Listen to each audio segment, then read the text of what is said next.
से.com में आपका स्वागत है और मैं आपसे वादा करती हूँ कि जो कहूँगी दिल से कहूँगी। आज मैं आपसे बात करूँगी सबा इब्राहिम के बारे में। उन्होंने आज ही अपनी प्रेगनेंसी अनाउंस की है कि वो 8 वीक यानी 2 महीने प्रेग्नेंट हैं। वेल कॉन्ग्रेचुलेशन सबा, भगवान करे आप और आपका बेबी एकदम हेल्दी रहें। पर साथ में मेरे कुछ डाउट्स हैं, क्योंकि आप अपनी प्राइवेट लाइफ को दिखा के ही पैसे कमाते हो, तो हम सब क्वेश्चन भी आपकी प्राइवेट लाइफ पे ही करेंगे, है ना। तो फर्स्ट क्वेश्चन ये है कि जब आपके भाई भाभी ने प्रेगनेंसी अनाउंस की, तब आपके भाई शोएब ने बोला कि अम्मी ने 3 महीने से पहले प्रेगनेंसी रिवील करने को मना किया है। हमारे यहाँ अच्छा नहीं मानते, इसलिए हमने 3 महीने पूरे होने का इंतज़ार किया। लेकिन सबा, आपने तो 2nd मंथ में ही रिवील कर दिया, और वो भी तब जब आपको इतने कॉम्प्लिकेशंस हैं। अब आप कहेंगे कि सब लोग स्पेकुलेट कर रहे थे, पर ये स्पेकुलेशन आपने ही तो स्टार्ट किए थे। आपने अपने लास्ट व्लॉग में, जो ईद के एक दिन पहले वाला व्लॉग था, उसमें बोला कि आपकी तबीयत सही नहीं है, आप शॉपिंग पर नहीं जा रही। फिर आपके भाई शोएब अचानक से व्यूअर्स पर गुस्सा होने लगे कि जिसने ये किया है वो अल्लाह से तौबा कर ले। उससे हमें समझ नहीं आया कि ऐसा क्या हो गया, किसने क्या कर दिया। खैर, मुझे अभी भी समझ में नहीं आया कि इसमें आप व्यूअर्स को क्यों गाली दे रहे थे। आपकी यदि बहन को कॉम्प्लिकेशंस हुए तो इसमें ऑडियंस से कोई लेना देना नहीं है दूर दूर तक। लेकिन जिस तरह से आप उस टाइम रो रही थी और आपके भाई चिल्ला रहे थे, तो हमें लगा कुछ अनफॉर्चुनेट हुआ है, बट फॉर्चुनेटली ऐसा कुछ नहीं हुआ है, सब अच्छा ही है, टचवुड। बट मुझे समझ नहीं आया कि इतनी खुशी की बात थी तो आप लोग इतना गुस्सा क्यों दिखा रहे थे। आप चाहते तो व्लॉगिंग से कुछ दिन का ब्रेक ले लेते और बोल देते कि आपको फीवर था या कुछ ऐसा हुआ है। कोई भी कुछ भी स्पेकुलेट नहीं करता।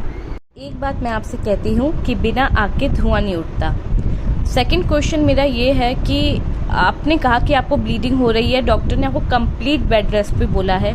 ऐसी सिचुएशन बहुत ही डरा देने वाली होती है, और मैं समझ सकती हूँ कि मेरे एक करीबी इसी सिचुएशन से गुजरी थी। इस सिचुएशन में आप वॉशरूम के अलावा बिल्कुल भी नहीं उठ सकते, और आपने भी यही बोला, क्योंकि अदरवाइज कॉम्प्लिकेशंस बहुत बढ़ सकते हैं। पर आप ईद सेलिब्रेशन के लिए ऊपर अपने भाई भाभी के घर तक चली आई। आपके फैमिली में तो सबको आपकी कंडीशन पता ही है, तो आप लोग नीचे अम्मी के फ्लैट में ही ईद सेलिब्रेट कर लेते। वैसे भी आप लोग के यहाँ ईद में फैमिली मेंबर्स के अलावा कोई नहीं होता। हाँ, मैडम के कुछ पेड एम्प्लॉय दिखते हैं, जैसे हीरा मोती, मतलब उनके जो दोस्त हैं अभिषेक अंकित, जो उनके लिए व्लॉग शूट करते हैं, एडिट करते हैं और उसके बदले पैसे भी लेते हैं। उसके अलावा स्पॉट बॉयज लाइक धर्म दादा, राहुल, निक्कू, तो वो लोग ऊपर खाना खा लेते। वैसे भी हमने ईद के व्लॉग में देखा कि उन सब ने अम्मी, खाला आपके जाने के बाद ही रात को अलग से खाना खाया था। बाकी इनके सेलिब्रेशन के टाइम अम्मी के बारे में तो मैं क्या ही बोलूँ, पहले भी बोल चुकी हूँ। बट एक बात की मैं गारंटी देती हूँ कि ये सबा अब मुंबई में ही रहेगी। यदि प्रेगनेंसी में बाद में कॉम्प्लिकेशन ना भी हो तो भी सबा यही बोलने वाली है कि मुंबई में बेटर हेल्थ केयर फैसिलिटी है, तो वो यही रहेगी। और डिलीवरी के बाद भी मुझे नहीं लगता सबा कभी मौदहा जाने वाली है। हो सकता है कि ऐसे ही विजिट करने चली जाए, पर अब उनका मौदहा में रहना तो बिल्कुल मुझे पॉसिबल नहीं लग रहा है। अब देखना ये है कि सनी कहाँ रहता है। क्या वो सबा के साथ थ्रू आउट द प्रेगनेंसी में मुंबई में ही रहेगा, या फिर वो पहले की तरह लॉन्ग डिस्टेंस रिलेशनशिप में रहेंगे। पर जो भी हो, मैं उम्मीद करती हूँ कि सबा, आप अपनी प्रेगनेंसी में आप अपना अच्छे से ध्यान रखिए, हेल्दी डाइट लें, अपनी भाभी की तरह रोज़ डीप फ्राइड मैदा या बाहर से रोज़ ऑर्डर करके ना खाएं, घर का बना हेल्दी फूड खाएं, जिसके लिए मुझे पता है आपकी खाला लोग तो रहती हैं खाना बनाने के लिए। अच्छा, आप लोग इस बारे में क्या विचार है प्लीज़ बताइएगा। आज के लिए इतना ही।